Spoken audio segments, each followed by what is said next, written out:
from. He's been really consistent all the way through, and you can see it's not a case of settling for what he has. He's pushing on as hard as he can. He's got a lot of faith in the front end of that Kawasaki now, and he just tries to give himself the chance for those results.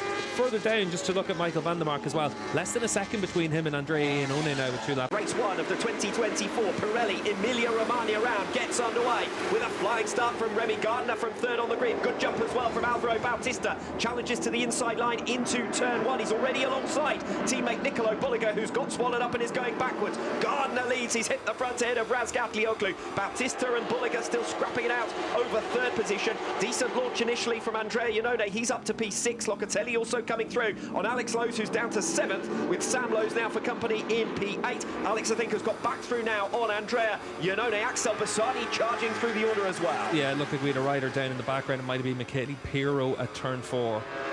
So Razgatlıoğlu already thinking about trying to recover top spot against Remy Gardner. Super start it was from him on the outside of that front right. Yeah, it was Javi Vierge down the red Honda, but good start from that 4th row for Bassani, like you said, and up into the top 10, giving himself the chance of some decent points in this race. Alex Lowes still trying to recover on the inside of Andrea Locatelli there as they tiptoe their way through turn 10. Now the speed builds towards Curvone, fastest corner on this circuit. Gardner leads from Razgatlıoğlu in 2nd, Bautista in 3rd, Bulega in 4th, has opened a bit of a margin now to Andrea Locatelli, 0.3 of a second, the gap to 5th position, and Locatelli for the moment backing up Alex Lowes as well. Yeah, and Remy really, that could be Jonathan Ray maybe in the background. It looked like a blue bike. I think it might well have been Jonathan Ray, who has gone tumbling out of this race at high speed on the opening lap, the latest in a catalogue of misfortunes for the former world champion at the start of this 2024 campaign. Yeah, and you can see here with Bulega, he's a little bit wide. Is that going to leave him a little bit vulnerable from Locatelli behind them? But at the front of the field, Remy Gardner riding with so much confidence as well. We saw him through those right-handers at the end of the lap, really using every inch of the racetrack. Locatelli around the outside of Nicolo Bulega at turn 2, and the pair almost connected. Locatelli was far faster coming off the final turn at the end of the opening lap. Jonathan Ray walking away from an incident in the very early stages. We won't get to see what a climb might have looked like for him. Meanwhile, back at the front, Alex Lowes makes his way through as well on Nicolo Bulega, and this will have been Bulega's biggest concern. As well as you want to qualify, if you find yourself getting banged out of the way in the early stages, down to 6th position here for Bulega, trying to recover against Alex Lowes, and for the moment doing so successfully, you put yourself back from the podium trio who are starting to escape away, look. Yeah, exactly, and once you're starting to battle with each other, that's whenever the likes of Bautista and Toprak are always able to take advantage of their consistency. Remy Gardner, though, doing a very solid job leading a World SBK race. Just a small list of errors from Nicolo Bulega, wasn't it, at the end of the opening lap, and he's now on the back foot trying to recover. At high speed into Curvone. That was full commitment there, and it sends Andrea Locatelli off the circuit altogether. Might be an opportunity for Alex Lowes to come through for P5. Yeah, and this is going to be the tail end of Jonathan Ray's crash up at the top of the screen, and that's a fast place to come off. It's 240 k's an hour through there, and you're probably back in 1 gear, 5th gear, 4th gear through there. So for Jonathan Ray, at least able to walk away from that one, but again it means that he's got no data for tomorrow's race as well, and just puts him even more on the back foot. Remy Gardner, who took his first podium position in the Superbike World Championship last time out in Assen, front row start for only the 2nd time in his career, leads the way ahead of Toprak Razgatlıoğlu, continuing that strong form from the Dutch round into the Emilia-Romagna round. Razgatlıoğlu 0.4 of a second back. Bautista, though, up into the provisional podium positions from a place on the 2nd row of the grid. Was another great launch from Bautista. Yeah, really good start from Alvaro and able to keep himself in those leading positions, but you got to say right now Remy Gardner is the star of the show, because to be this comfortable out in front for those early laps, that's the key thing, is to put yourself in those positions to give yourself the chance of being able to have a good result, because so often in World SBK we see riders have to make up so much ground in the closing stages of the race. So for Remy, he's now got a chance of being able to keep himself in those podium spots all the way through this race, but Toprak's coming.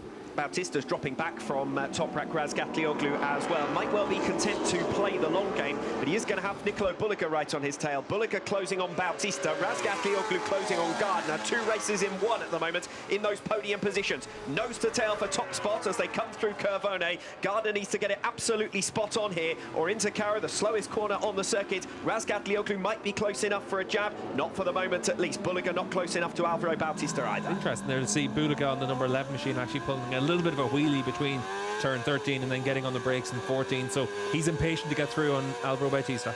Coming through the final turn where Toprak Razgatlıoğlu had his spill in practice yesterday. No such problems this time around for Toprak, who's got a good exit from that final turn.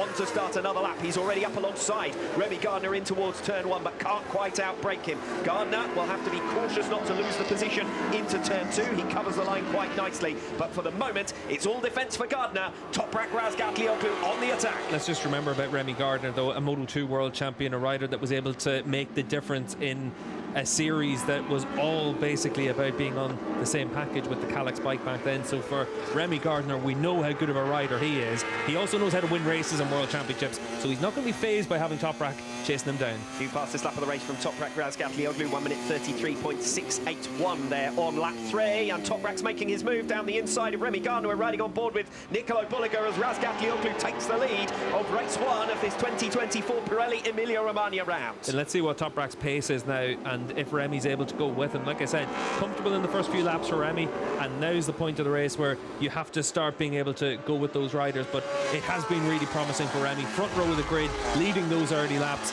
But at the end of the day, he's not the first rider that's going to be attacked by Toprak into turn 8 and come off second best. This is the key overtaking opportunity all the way through the race here. This is where we're going to see all the moves. So for Toprak to be able to make that move, it is one of the positions where if you can get your bike down the inside, you immediately take that high ground. So an easy move. It's Bulega who looks the most racy at the moment of the two riders now behind Toprak Razgatlıoğlu, and in his wake Bulega has been hounding Alvaro Bautista, but thus far not finding a way through. Of course, identical packages for those two, so it's not going to be straightforward. Bautista might well need to make an error for Bulega to force his way through. Bautista meanwhile starting to build up his pace. New personal best lap last time around from Bautista to close down Remy Gardner, and he needs to clear him quickly because Razgatlıoğlu is clearing off at the head of the field. 0.6 of a second already clear of Remy Gardner. Yeah, and you can see their new fastest lap of the race for Bulega, and that's why he's putting the pressure on for Bautista. But both of the Aruba Ducati riders struggled in yesterday's free practice sessions with a lack of feeling on the front end of the bike in the heavier braking zones and in the initial phase of the corner. They've been able to make step-by-step progress through the course of yesterday afternoon and into today, and for Bulega, this is where the bike is at least starting to give him the opportunities. But Alvaro Bautista there, a little bit hot on the run through the mid-corner there. That might leave him a little bit vulnerable. Turn 8's a very strange corner because you can go into it fast, but then it means you come out of it slow, or you can be vice versa. Yeah, we saw the alternative racing lines through Quecha when we took the overhead shot, didn't we? A variety of different lines available through there. We're now into the penultimate sector of this lap number 5 through Curvone, the high-speed turn there, with Bautista still shadowing Remy Gardner for this second position. 3 riders in the mix there. Bulega though runs wide. Bulega's off the circuit altogether. That's going to cost him dearly. He has been hassling and harrying his teammate Alvaro Bautista for the last couple of laps, but he's lost plenty of ground there, something like 0.6 of a second in one small error. Yeah, and we'll see what the difference is as they come across the line. The good news for him is that Alvaro is bottled up a little bit behind Remy Gardner, and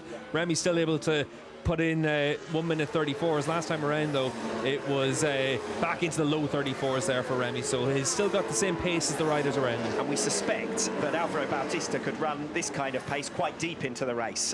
What everyone else's tyre life might do later on is a different matter, but we know Bautista can afford to play the long game. Alvaro can run this pace all day. That's what we've been able to see over the years here at Misano, but we've seen it where he's out in front able to run that pace. It's a different story whenever you're in the middle of a battle, and also if you're behind a rider in front, maybe the tyre temperature goes up as well because you don't have that clear air in front of you. It's 30 degrees here at Misano, so it is very warm. So if you're behind a rider, it's always going to be that little bit more difficult for the tyres. And while Bautista is bottled up behind Remy Gardner, Nicolo Bulega has far more pace than his teammate, already starting to make up ground. 0.3 of a second pulled back on Alvaro Bautista already. Bautista sees this as the opportunity to make the move. He is going to have to be very forceful. That is a classic block pass there from Alvaro Bautista. Can Gardner immediately respond? The answer is no. The acceleration now towards Curvone for Alvaro Bautista, and Nicolo Bulega again making his move there through turn 11. So Bulega's perfected something quite unique there, and Gardner suddenly finds himself in a matter of 3 turns going back from 2nd to 4th. Yeah, we've seen that Bulega and Bautista have been the fastest riders through the speed trap. That's just before the entry to turn 11 all the way through this weekend, so just able to use that extra bit of top speed, and the exit from turn 10 is what sets that up and the acceleration out of it. So for Nicolo Bulega, he's been able to make that move twice. We know that's where he's feeling comfortable. Now we have the top 3 in the championship, in the top 3 places in this race 1. Bautista and Bulega both coming through on on Gardner.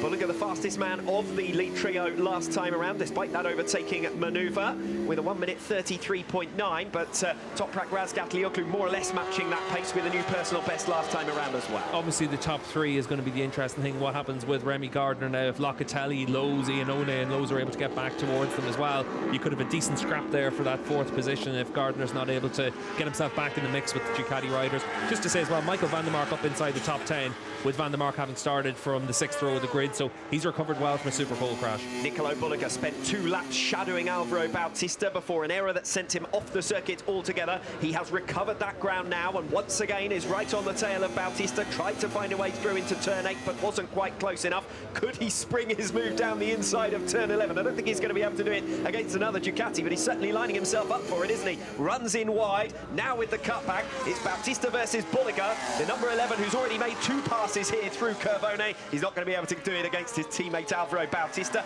Now it's about perhaps setting himself up for a move into Carro, the slowest corner on the circuit, turn 14. Razgatlıoğlu now 1.5 seconds clear at the head of the field. The only man with the pace to match him seems to be Bulega, but he's tripping over his teammate Bautista once again on lap 7. Yeah, and you can see with Remy Gardner behind them as well, they are bottled up a little bit, and we're not seeing the pace that you'd expect to see from Alvaro Bautista. Still only at 1/3 distance though, so Alvaro, we might well see him come back into it later in the race, but the gap between him and Toprak, it's stretched out to almost 2 seconds now, and it's another half second on this lap that Bautista's lost. He's trying to be defensive against Bulega, but he just doesn't look comfortable on that corner entry. You see into turn 1 there, he just doesn't look like he's got that normal fluidity that we see from Alvaro whenever he starts to turn into the corner. And Bautista last lap around slower than the likes of Locatelli and Lowe's, and that's why they are also coming back into the picture now. Same again wide there into turn 4 as well, so Bulega's going to have an easy move. Yeah, Alvaro Bautista a little bit wide, a little bit sluggish. Bulega picks his pocket in straightforward fashion. That might be the best possible outcome here for the Aruba.it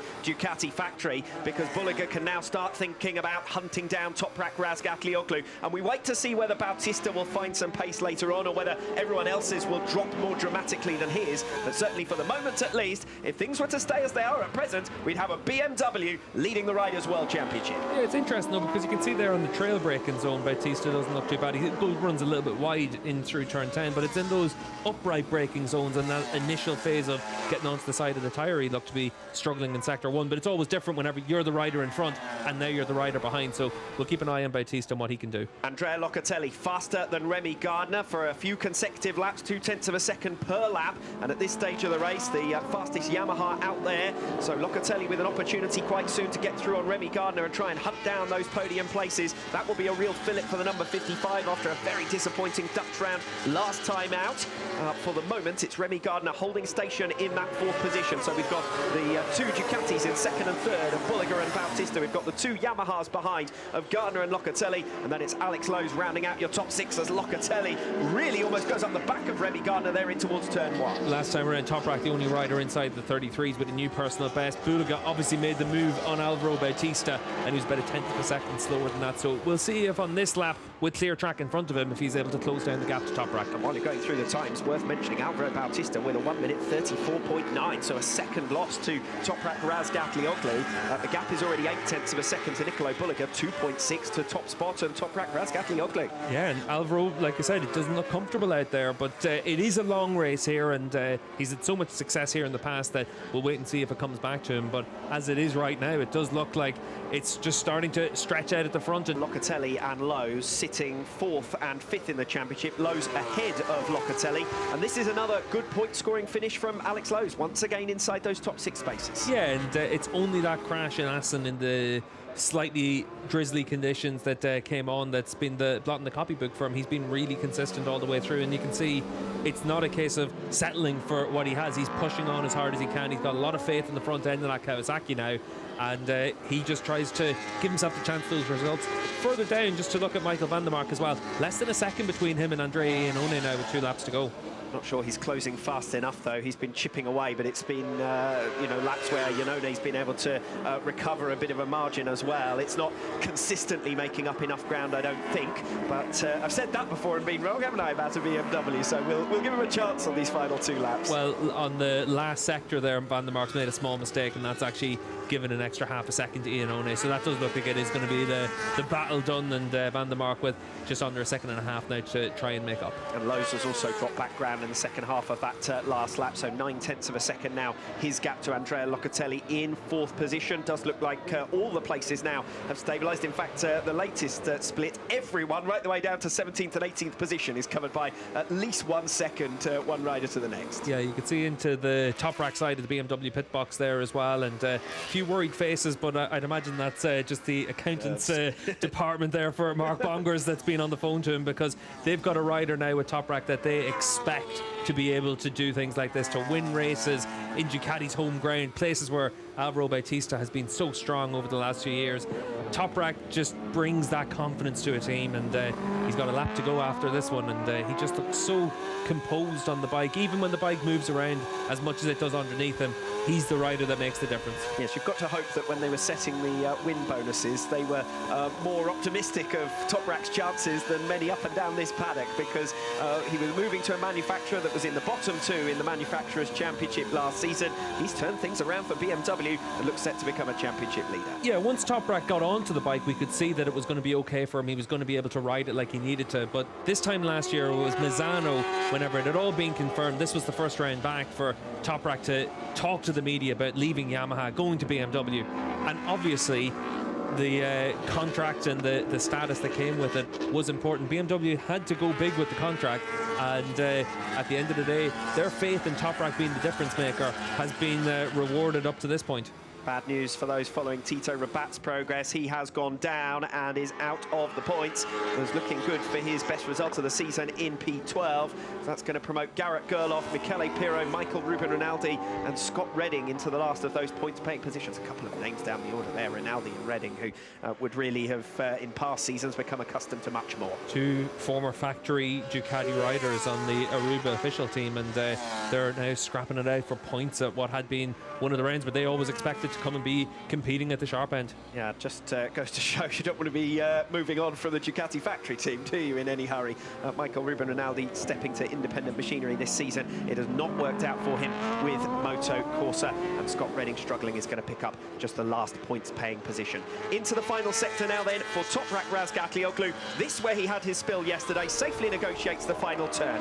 Toprak Razgatlıoğlu, a winner in Catalonia, a winner in the Netherlands, and a winner in race 1 of the Emilia-Romagna round to take the championship lead for BMW for the first time in over a decade. Toprak Razgatlıoğlu dominates the first race of the weekend in Misano, 1.8 seconds ahead of Nicolo Bulega at the checkered flag, and his main title rival Alvaro Bautista relegated to 3rd, relegated to 2nd in the series standings. Razgatlıoğlu leads us with a 3-point advantage. And for